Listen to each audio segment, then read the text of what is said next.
Harbor Freight is a place where many people shop with mixed feelings, buying while still feeling skeptical. Some walk in thinking, if it's cheap, it must be low quality. Others believe there's no warranty, that everything is a knockoff, and that the tools will fall apart after just a few uses. But here's the interesting part. Most of what you hear about Harbor Freight isn't entirely true. Some misconceptions have been around for so long, repeated so often, that they've turned into what feels like false truths. In this video, we're going to break down what's wrong, what's right, and, most importantly, what actually impacts your wallet every time you walk into this store. You'd be awesome if you liked this video. 1. Everything is made in China. One of the most common assumptions about Harbor Freight is that every product is made in China, and that automatically means the quality must be poor. It's an easy conclusion to jump to, but it overlooks how modern tool retailers actually operate today. In reality, Harbor Freight participates in the same global supply chain as other major retailers in the US. Having products manufactured in China is not unusual, nor is it something unique to Harbor Freight. Most entry-level and mid-range tools on the market come from similar manufacturing regions, regardless of where they're sold. What many people don't notice is that Harbor Freight does not rely on a single manufacturing source.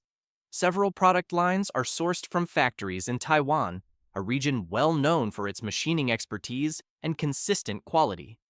Some larger items are produced in other Southeast Asian countries. There are also products that are assembled or manufactured in the United States, but they are not heavily promoted as a marketing angle. More importantly, product quality isn't determined by the country of origin, but by the standards the retailer sets for each price tier. The same factory can produce very different products depending on materials, quality control, and intended use. Harbor Freight structures its inventory across multiple levels, from tools meant for short-term or occasional use to tools designed for long-term, regular work. 2. They only sell house brands, no major brands. Another misconception that turns people away from Harbor Freight is the belief that the store only sells private label brands and has no room for familiar, major manufacturers. This idea comes more from how the store markets and displays its products than from what's actually on the shelves. In practice, Harbor Freight does carry a number of national brands in supporting categories and consumables. From chemicals and cleaners to adhesives, tapes, and garage accessories, shoppers can still find well-known names that are already familiar in the US market. The difference is that these products are not placed front and center, nor are they used as headline marketing items, so they're easy to miss if you're just walking through quickly. The real distinction lies in strategy. Harbor Freight doesn't rely on brand recognition to convince shoppers. It relies on timing and pricing. At regular list prices, many name brand items aren't cheaper than what you'd find on Amazon or at Home Depot. But when Harbor Freight runs deep percentage off promotions, especially on lower priced items, the cost advantage becomes much more noticeable. 3. Harbor Freight has no warranty. One of the most common rumors that makes people hesitant about Harbor Freight is the belief that buying here means there's no warranty. This assumption usually comes from seeing the low prices and automatically thinking the store operates on a once it's sold, you're on your own basis. In reality, Harbor Freight works very differently. Harbor Freight doesn't eliminate warranties, it separates them from the base price. For many products, a standard warranty is still included for a limited period, long enough for buyers to inspect and begin using the item. For many popular hand tools, long-standing replacement policies are already in place, allowing customers to exchange tools if defects appear during normal use. Where the confusion comes in is that Harbor Freight doesn't bundle extended warranties into the price the way premium brands do. Instead of forcing every customer to pay extra for the same level of coverage, the store leaves that choice up to the buyer. For higher-tier products, especially tools that are used frequently or have a higher price, Harbor Freight offers longer warranty periods that are much closer to industry standards. This reflects a clear product strategy. Tools meant for short-term use are treated differently from those designed for long-term reliability, and the warranty policies are built around those intended uses. 4. Harbor Freight tools are one-time use. When people talk about Harbor Freight tools, they often attach a harsh label: buy it, use it a few times, then throw it away. This perception comes from older experiences that have been repeated for so long they've become the default assumption. But when you look closely at how Harbor Freight structures its product lineup, that belief doesn't hold up as well as many think. Harbor Freight doesn't sell a single type of tool for every situation. Its products are clearly divided into different usage tiers. Some tools are designed for short-term jobs, simple repairs, or occasional use. In those cases, the goal isn't decades-long durability, it's getting the job done at the lowest possible cost.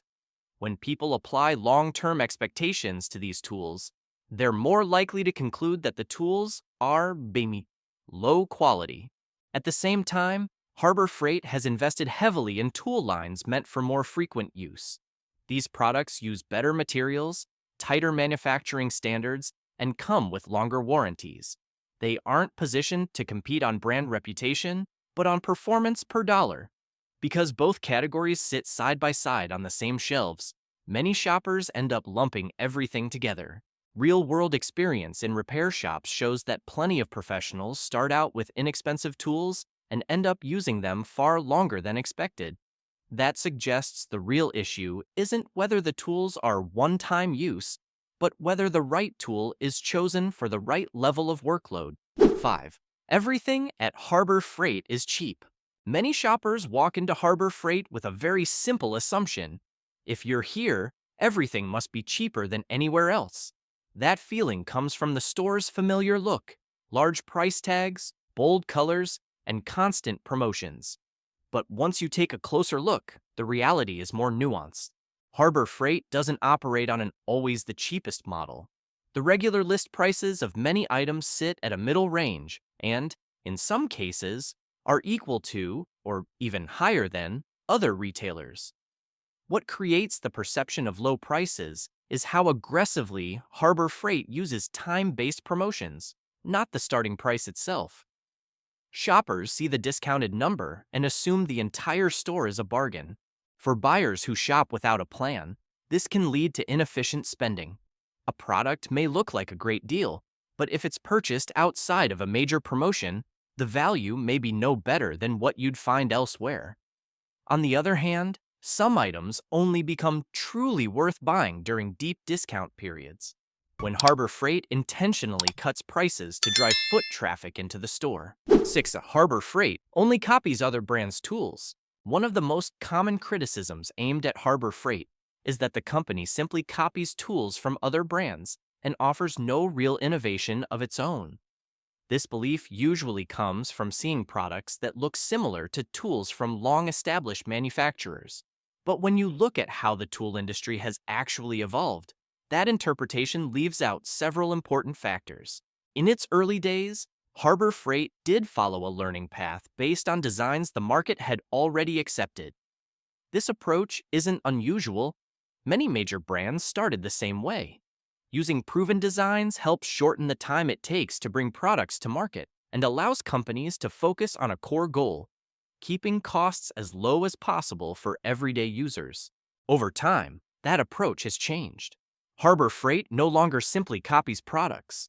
Instead, it studies the strengths of different tools and combines those elements into versions that fit its own price segment.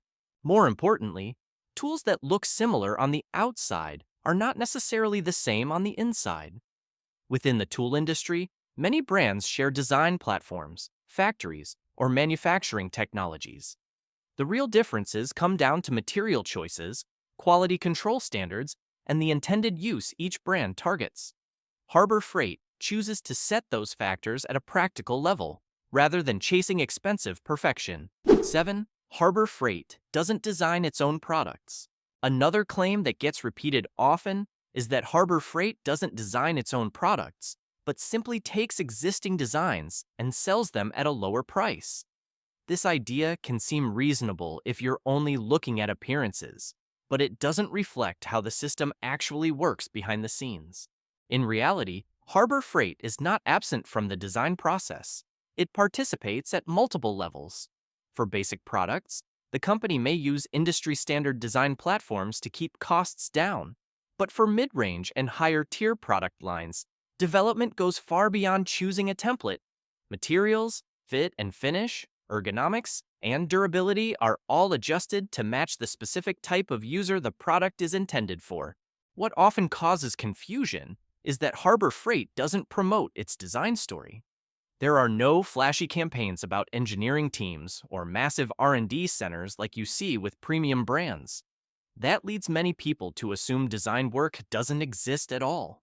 In reality, much of it happens quietly, with the focus placed on usability improvements rather than brand image. 8. Harbor Freight owns Snap-on. One of the most persistent rumors in the tool world is the idea that Harbor Freight owns Snap-on.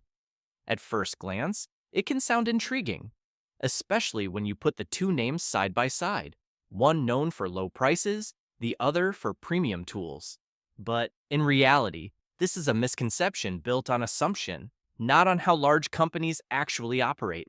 Snap-on is a publicly traded company with a business model entirely different from Harbor Freight's. It has a clearly defined shareholder structure, operates under financial market oversight, and runs multiple business divisions, not just mobile tool trucks. Harbor Freight, by contrast, is a privately held company focused on direct retail and tight supply chain control to keep prices low. The two companies do not overlap in ownership, nor do they have any controlling relationship with one another. The confusion usually comes from consumers seeing tools with similar functions, or even similar appearances, and assuming there must be a deeper connection behind the scenes. But in the tool industry, it's completely normal for multiple brands to rely on similar engineering solutions. Competition pushes companies toward the same customer needs, which can create a sense of similarity without implying shared ownership. In addition, the fact that Harbor Freight is showing up more and more in repair shops, while Snap-on continues to hold its position in the premium segment, has only helped keep the rumor alive. In reality, this is the result of shifting purchasing behavior, not a change in corporate ownership or power. Each brand serves a different type of user, with different strategies and different price points. 9. You can't buy replacement parts at Harbor Freight. One complaint that used to come up frequently in the past was that you couldn't buy replacement parts at Harbor Freight. That experience led many people to assume that once a tool broke, the only option was to throw it away and buy a new one. However, that view reflects an older reality and no longer fully matches how Harbor Freight operates today. In earlier years, Harbor Freight did place little emphasis on selling individual replacement parts. Its business model focused on offering complete products at low prices, prioritizing speed and in-store convenience. That approach worked well for everyday users, but created the impression that there was little support for those who wanted to repair tools or extend their lifespan. In recent years, this approach has gradually shifted. Harbor Freight has begun building a replacement parts system for many product lines, especially higher-value tools or equipment that sees frequent use. Customers can now search for parts through online channels and order the specific component they need, rather than replacing the entire tool. Of course, the system isn't perfect and doesn't cover the entire catalog. Not every item has available replacement parts, and the search experience can still be limited at times. Even so, this change signals a move away from a use-it-and-toss-it mindset toward a more practical approach, one where repair is increasingly seen as part of the product's overall value. 10. Harbor Freight doesn't support veterans. One comment that often comes up when Harbor Freight is compared to other large retailers is the claim that the company doesn't support veterans. This perception mostly stems from the fact that Harbor Freight doesn't offer an in-store, point-of-sale military discount like some competitors do, leading many people to assume the company stays out of veteran support efforts altogether. But that judgment is based on surface-level visibility, not on what actually happens behind the scenes. In reality, Harbor Freight takes a different approach. Rather than turning veteran support into a retail marketing feature, The company focuses on long-term, large-scale contributions.